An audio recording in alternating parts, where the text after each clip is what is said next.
आदाब दोस्तों, मैं हूं शहजाद आलम बरनी। आप देख रहे हैं द बरनी शो। आज हम अपने शो में जो मुद्दा लेकर के आए वो मुद्दा है उत्तर प्रदेश के अंदर मदरसों का सर्वे शुरू हो गया है।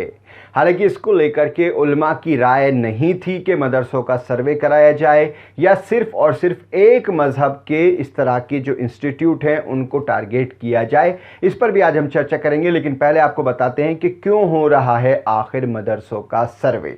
दरअसल उत्तर प्रदेश की योगी आदित्यनाथ सरकार ने एक आदेश जारी किया। माइनॉरिटी के जो विभाग है उसकी तरफ से आदेश जारी किया गया, जिसमें कहा गया कि उत्तर प्रदेश के अंदर जितने भी मदरसे अनरिकॉग्नाइज्ड है, यानी कि जिनको रिकॉग्निशन नहीं मिली है, गैर मान्यता प्राप्त, जिनकी मान्यता नहीं है, उन मदरसों का सर्वे कराया जाएगा कि क्या उन मदरसों में बेसिक शिक्षा के जो पैरामीटर्स हैं उनके मुताबिक क्या उनको फैसिलिटीज दी जा रही हैं। वैसे पहला सवाल उस पर यह उठता है कि क्या हमारे जो सरकारी स्कूल हैं क्या उनमें वो सुविधाएं मिल रही हैं।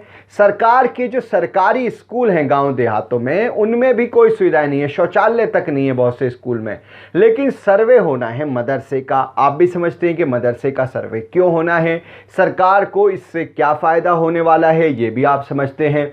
लेकिन सीधे तौर पर सरकार का कहना है कि वो चाहते हैं कि मदरसों का जो स्टैंडर्ड है वो बेहतर हो, वहाँ पर बेसिक सुविधाएं दी जाएं, क्या वहाँ के टीचर्स इस लायक हैं, क्या मदरसों के अंदर वो सुविधाएं दी जा रही हैं। इसलिए जितने भी गैर मान्यता प्राप्त मदरसे हैं उन सभी का सर्वे कराया जाएगा। लेकिन सवाल ये उठता है कि क्या जो मदरसे मान्यता प्राप्त हैं क्या उनके अंदर सारी मूलभूत सुविधाएं हैं, और क्या सरकार ने मान्यता देने से पहले उन मूलभूत सुविधाओं का कोई सर्वे कराया। चूंकि आज तक इस तरह का कोई सर्वे नहीं हुआ है, पहली बार उत्तर प्रदेश के अंदर इस तरह का सर्वे किया जा रहा है। इसको लेकर के असदुद्दीन ओवैसी ने भी पिछले दिनों सवाल उठाए थे, और सवाल ये उठे थे कि जब मदारिस आपसे किसी तरह का कोई अनुदान ही नहीं लेते हैं, कोई चंदा नहीं लेते हैं, अपने कौम के चंदे पर चलते हैं, तो फिर आप उनका सर्वे क्यों करा रहे हैं।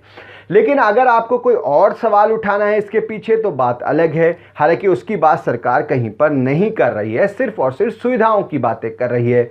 बहरहाल अब उत्तर प्रदेश के अंदर सर्वे शुरू करा दिया गया है। एसडीएम की अध्यक्षता में 3 सदस्यों की एक कमेटी बनाई गई है। ये कमेटी जो है पूरे जिले भर के अलग अलग मदरसों का सर्वे करेगी। उसकी रिपोर्ट एडीएम को सौंपेगी, एडीएम डीएम को सौंपेंगे, और डीएम जो है वो सीएम को सौंपेंगे। यानी सीधे तौर पर उत्तर प्रदेश के अलग अलग जिलों में जितने भी मदारिस हैं उन सभी का सर्वे शुरू हो गया है। ऐसे में पिछले दिनों अभी जब ये शुरुआत हुई है तो बुलंदशहर, बाराबंकी, अमरोहा, अलीगढ़, इन सभी जिलों में बाकायदा सर्वे की शुरुआत भी हो गई। लेकिन इसको लेकर के जमीयत उलमाए हिंद के अध्यक्ष और all India Muslim personal law board के उपाध्यक्ष मौलाना अरशद मदनी की तरफ से एक बयान जारी हुआ। मौलाना अरशद मदनी का कहना है कि अगर मदरसों का सर्वे ज़रूरी है तो फिर दूसरे शिक्षण संस्थानों का सर्वे क्यों नहीं किया जा रहा है। क्या सरकारी स्कूलों का सर्वे हो रहा है, क्या बाकी जो शिक्षण संस्थान और जो लोग जो चला रहे हैं क्या उनका कोई सर्वे हो रहा है। किसी का कोई सर्वे नहीं है। जो मान्यता प्राप्त हैं क्या उनका कोई सर्वे हो रहा है, उनका भी कोई सर्वे नहीं है। लेकिन जो मदरसे गैर मान्यता प्राप्त हैं सिर्फ उनका मदरसे हो रहा है, जो सर्वे हो रहा है वो सर्वे कराना सही नहीं है। ये कहना है मौलाना अरशद मदनी साहब का। लेकिन योगी सरकार ने ना ओवैसी की सुनी, ना मौलाना अरशद मदनी की सुनी है, और ना ही किसी और की सुनी है। सीधे तौर पर मदरसों का सर्वे शुरू करा दिया गया है। अक्टूबर के पहले हफ्ते में पूरी रिपोर्ट जमा होनी है। देखना ही होगा कि इस रिपोर्ट में क्या निकलेगा, और अगर मूलभूत सुविधाएं नहीं होती हैं तो क्या सरकार उन्हें मूलभूत सुविधाएं देगी या नहीं देगी, ये सबसे अहम सवाल है। आप इस पूरे मामले को किस तरीके से देखते हैं, अपनी राय जरूर बताएं। वीडियो के नीचे कमेंट बॉक्स है, उस कमेंट बॉक्स में जाएं, जाकर के अपनी राय हमें जरूर बताएं। आज के इस एपिसोड में इतना ही। हमारी आपसे रिक्वेस्ट है इस वीडियो को शेयर जरूर करें और हमारे चैनल को सब्सक्राइब जरूर करें। और आप हमें सोशल मीडिया पर यानी इंस्टा, ट्विटर और फेसबुक पर फॉलो करने के लिए वीडियो के नीचे जो लिंक्स दिए हुए हैं उन लिंक्स पर जाकर आप हमें सोशल मीडिया पर फॉलो कर सकते हैं। बहुत बहुत शुक्रिया।